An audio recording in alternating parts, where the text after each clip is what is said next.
And now, on to part 2 with my take on Boy Meets World.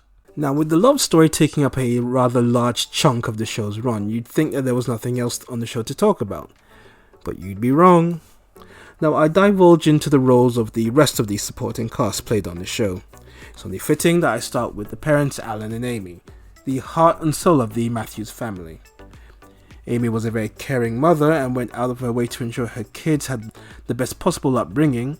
This at times will lead to clashes with Corey, especially with how he handled his love life with Topanga, as any protective mother would do.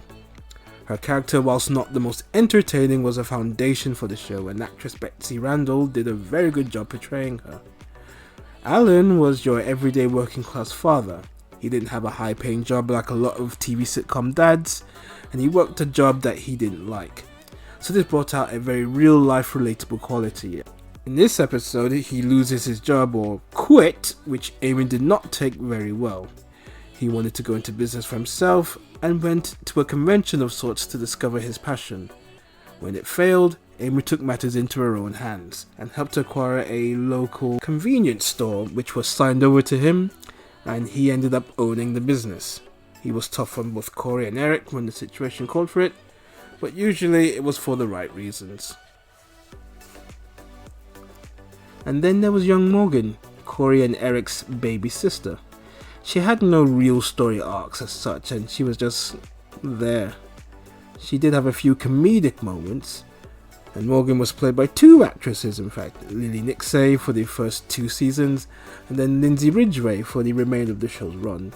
And in a tie-in to the future Girl Meets World spin-off, we see both actresses in the final episode, which was a very funny, a nice little homage to the character of Morgan. Young baby Josh is a baby during the final run of the show, and we see Corey and him having a little talk in the last episode.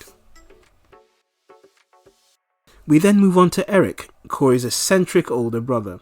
Now at first he appears to be the standard know-it-all big brother, but over time he developed quite the over-the-top personality which brought plenty of laughs to the show. More often than not, he was quite dim-witted and had a hilarious outlook on things. He had his serious moments on the show, and like Corey, navigated his way throughout life as a young teen, learning some very tough life lessons along the way, and growing from it. He was probably my favourite character on the show. Actor Will Friedle, who played him, went on to establish himself as a very prolific voice actor, with some of his most notable roles coming in Kim Possible as Ron Stoppable, Lionel in the 2011 reboot of the Thundercats, and probably his most famous role as Terry McGinnis in Batman Beyond. Sean Hunter, Corey's best friend. He had quite the impact on the show as well. He starts out as Corey's goofy pal involved in very goofy high school hijinks before becoming a ladies' man. Now as the show progressed, we saw a significant character growth in Sean, and he had his own story arcs which shaped up his character. He came from a poor background and lived in a trailer with his folks. He had a very strange relationship with his dad Chet, who was in and out of his life. Sean found himself living with his teacher, Mr. Turner, who in the process becomes his legal guardian. He later reunites with his long-lost half-brother Jack, with whom he eventually moves in, along with Eric during the show's 4th season. He had to cope with loss when his dad Chet passed away. He had a very complex relationship with his girlfriend Angela, and had to deal with some personal demons which included drinking. I think of all the characters on the show, he had the most emotional dynamic from a character standpoint. And then we move on to George Feeney, the head teacher at John Adams High School and the local neighbour to the Matthews family. Feeney, without a doubt, was the conscience of the whole show, regularly dealing with the antics of Eric, Corey, Topanga and Sean and all the other high schoolers, imparting great wisdom to prepare the kids for the tough obstacles that they would later face in life. He was something of a confidant to Alan and Amy and Mr. Turner. He would also find love in the form of college head teacher Dean Bollinger, who was played by actress Bonnie Ballart. I hope that's how you pronounce it. She is the real-life wife of Mr. Feeney, played by actor William Daniels. William Daniels is a veteran actor whose credits span over 60 years. 2 of his most well-known roles coming from his stint as Dr. Mark Craig in 80s medical dramas and elsewhere, and as the voice of Kit in Knight Rider. Now this one in particular surprised me, as I would hear Feeney's voice and I would think, that voice sounds very familiar. And through the internet, in its early stages in the 90s, I would later discover that he was in fact Kit from Knight Rider. Of course not, but I need to charge my power packs occasionally. And speaking of dates, we could have performed this task this afternoon if you hadn't visited that Rosalie woman. Another two characters who played a significant role where Sean was concerned and have already been mentioned earlier was his father Chet, with whom he had a difficult relationship, and his stepbrother Jack, whom Sean was regularly butting heads with, and they never seemed to have any real connection despite them living together. Jack is introduced during season 5 of the show and it winds up becoming Eric's best friend, which brought a new dynamic to the show, and I personally felt this was a great balance to Sean and Corey's friendship. The two do become involved in a love triangle when a new roommate moves in with them, in the form of Rachel Maguire. She gets along with both of them, which leads to some competition between the two for her affections. Rachel sees Eric as more of a brother, and she ends up being with Jack. This caused some friction between the two buddies, which saw Eric move out. Jack and Rachel break up eventually after a while, and Eric and Jack reunite as roommates, whilst Rachel moved in with Sean's love interest Angela. Angela made her debut during season 5 in a two-parter, which Sean discovers that he's in love with her, and this sees a shift in his attitude towards dating, and he warms up to the idea of a relationship. For the final 3 seasons of the show, it was a very rocky relationship, and a few breakups and heartache along the way. In a surprising turn of events, the relationship ended in heartbreak when Angela decided to follow her father and spend some time with him in Europe for a year, just after graduating, ending the relationship with Sean in the process. Now this was surprising to me in particular, as I thought this would follow the usual road of happily ever after, but not in this case. Now Angela would reappear in Girl Meets World as well.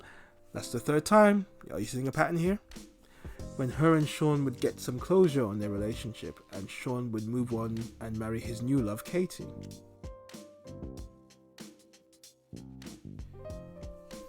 Now there were other characters of note.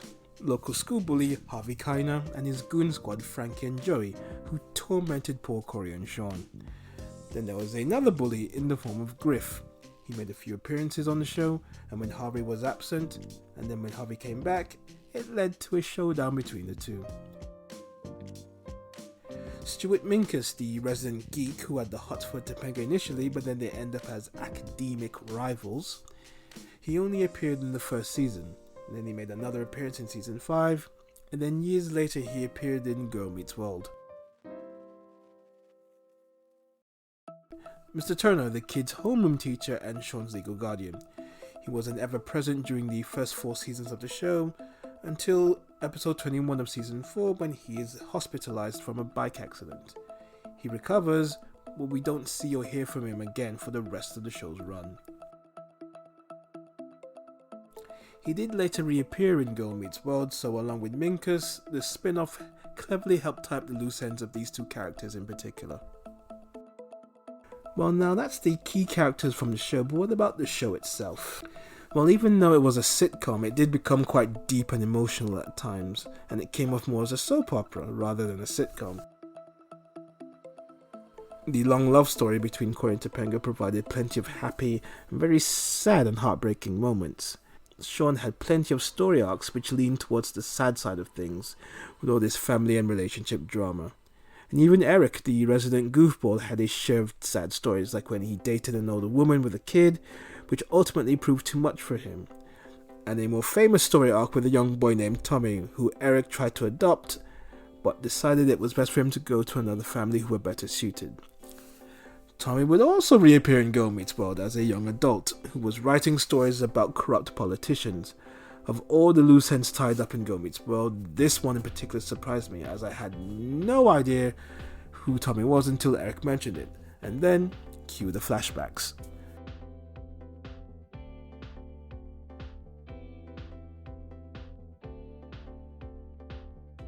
The final scene, with Corey, Sean, Topanga and Eric saying goodbye to Mr. Feeney, was quite the sad but fitting finale to the show.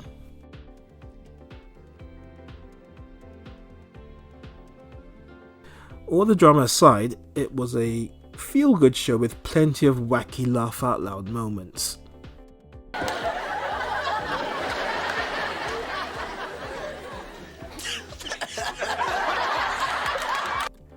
There were plenty of valuable life lessons learnt on the show, like the difficulties of parenthood, the hard work of relationships at both a young and older age, the importance of having a good education, having a good family support structure around you to flourish in life. It also addressed darker subjects like alcoholism and child abuse and sex education. The show is also guilty, in my opinion, of portraying young love in a positive but unrealistic light. It is very rare for people to have known each other all their lives and then fall in love and get married and live happily ever after. That's like 1 in 1,000 or 1 in every 100,000. A lot of people break up and move on to other relationships. It's just the normal way of life. But that aside, I personally enjoyed the Corey Topanga relationship story arc. Well, with all that said, there isn't a great deal to cover. I have mentioned the Girl Meets World spin-off, which takes place 15 years after Boy Meets World, with Corey and Topanga living in New York with their 2 children, Augie and Riley. Riley, whom the show is based around, with her taking the role of her dad and navigating her way through her young life. I have mentioned the loose ends tied up from Boy Meets World in this show, which was a very nice way to bring some closure to some of the original characters, whilst paving the way for a brand new generation. Now, the show isn't as good as its predecessor, but it's a nice wholesome family show, and not a bad effort whatsoever.